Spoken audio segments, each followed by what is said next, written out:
Visakha steel plant ప్రైవేటీకరణ ఆపాలని కోరుతూ కాకినాడలో కేంద్ర కార్మిక సంఘాలు ఆందోళనకు దిగాయి. కేంద్ర ప్రభుత్వం విశాఖ స్టీల్ కు ప్రకటించిన ప్యాకేజీ నుంచి కార్మికులకు జీతాలు చెల్లించాలని వారు డిమాండ్ చేశారు. విశాఖ స్టీల్ ప్లాంట్ సమస్యపై కేంద్ర కార్మిక సంఘాలు ఇచ్చిన రాష్ట్ర వ్యాప్త పిలుపులో భాగంగా కాకినాడ జిల్లాలో మహాత్మా జ్యోతిరావు పూలే విగ్రహం వద్ద కేంద్ర కార్మిక సంఘాలు సిఐటియు, ఐఎన్టీయూసీ, ఐఎఫ్టియు, ఏఐసిసిటియు ఆధ్వర్యంలో ధర్నా కార్యక్రమం నిర్వహించారు.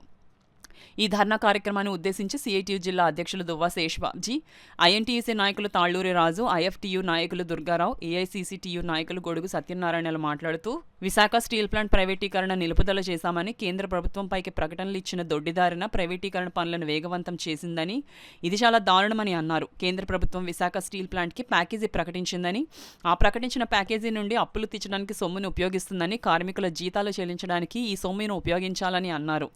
ఈ కార్యక్రమంలో సిఐటియు జిల్లా ప్రధాన కార్యదర్శి చెక్కల రాజ్ కుమార్, సిఐటియు జిల్లా ఉపాధ్యక్షులు చంద్రమళ్ల పద్మ, సిఐటియు కాకినాడ నగర convener Malaka Venkataramana, co convener Palivela Veerababu, జిల్లా కమిటీ సభ్యులు మేడిశెట్టి వెంకటరమణ, ఐఎఫ్టియు నాయకులు Narasimha, S Satyababu, R Raghava, INTUC నాయకులు VV Ramana, P Sai, K Rajababu, AICCTU నాయకులు నరసరాజు, మెస్ యూనియన్ నాయకులు వీరబాబు, రాజు తదితరులు పాల్గొన్నారు. అలాగే సొంత కావాలని చెప్పేసి విశాఖకి మేము డిమాండ్ చేస్తూ దాన్ని తప్పకుండా తీర్మానం పెట్టని చెప్పేసి పవన్ కళ్యాణ్ గారికి సమావేశంగా కోరుతున్నాం.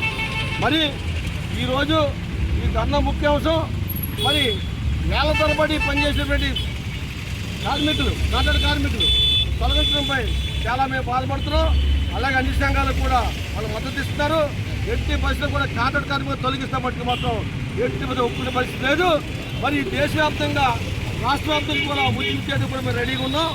ఇప్పటికే మా ఈ కేంద్ర కార్మిక సంఘాలు అంటే నేషనల్ ట్రేడ్ యూనియన్స్ వాళ్ళన్నీ కూడా మద్దతు పొందుతున్నాయి. కాబట్టి దీన్ని విరమించుకోవాలని చెప్పి ప్రైవేట్ గారిని విరమించుకోవాలి, ఏదైతే భద్రత కార్మికులు కల్పించాలో అవన్నీ కూడా కల్పించాలని చెప్పేసి కోరుకుంటూ మరి కాకినాడలో ఎదుర్కొనేటువంటి జిల్లాలో ఈ యొక్క సభ ఏదో జరుగుతుందో జనసేన సభ ఈ తీర్మానాన్ని కూడా సభలో పెట్టి పవన్ కళ్యాణ్ గారు భద్రత పలకాలని చెప్పి కార్మికులకి ఈ సభ ఏంటంటే ఈ కూటమి నాయకులు మేమే పేరుగా ఆపేమంటున్నారు.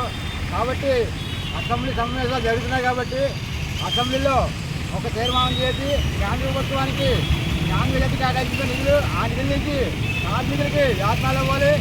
అలాగే అక్రమంగా వచ్చిన కార్మికుల్ని అన్ని విధిలో తీసుకోవాలి. లేకుంటే మాత్రం తీవ్రంగా ఉద్యమం తీవ్రతం చేస్తామని కేంద్ర కార్మిక సంఘాలు తరఫున విజ్ఞప్తి చేస్తూ ఉన్నాం. ఈరోజు పవన్ కళ్యాణ్ గారు విడాకులో సభ జరుపుతూ ఉన్నారు.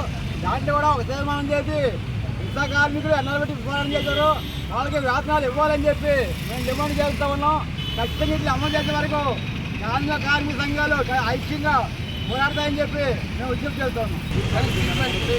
అందువల్ల ఈ స్టీల్ ప్లాంట్ కూడా ఏంటంటే సొంత గదులు కేటాయించాలని మరొకటి ఏంటంటే ఇది మొదటి కాంట్రాక్ట్ కార్మికులందరినీ తొలగిస్తామని ఒత్తిడి అంటే ఉద్యమాన్ని బలహీనపరచడం కోసం చెప్పి పనిచేస్తూ ఉంటారు. ఇటీవల కేంద్ర ప్రభుత్వం కొంత ప్యాకేజ్ విడుదల చేసి ఆ ప్యాకేజ్ నుంచి 2 ఖర్చులే పెట్టమని కోరుతున్నాం. ఒకటి ఉద్యోగులకి కార్మికులకి ఇవ్వాల్సిన జతబద్దాలు, రెండోది ముడి తనిఖీ చేయడానికి అవసరమైన ఉండే మీరు ఇతరత్ర ఏ ఖర్చులో పెట్టి అనవసర ఖర్చులు పెట్టి దాన్ని పాడు చేయడం. ఈవేళ పవన్ కళ్యాణ్ గారు జనసేన ఆవిర్భావ సభ జరుపుతున్నారు. ఈ స్టీల్ ప్లాంట్ని కాపాడటం కోసం దీన్ని బాగా డెవలప్ చేయడం కోసం చెప్పి మీరు ఎజెండాలో పెట్టి చర్చించాలనుకుంటున్నారు. మొదలకి రాష్ట్రానికి సంబంధించి చర్చించుకుంటారు. ఇంకేం చర్చించుకుంటారు? చంద్రబాబు నాయుడు గారు 10 సార్లు ఢిల్లీలో వస్తారు. ఈ స్టీల్ ప్లాంట్ గురించి అక్కడ ఆయన మాట్లాడతారు. అందుకని అధికారంలో ఉన్నటువంటి కూటమి జనసేన అలాగే టీడీపీ, బీజేపీ ఈ స్టీల్ ప్లాంట్ని బతికించడం కోసం చెప్పి కృషి చేయాలని చెప్పి డిమాండ్ చేస్తున్నాం.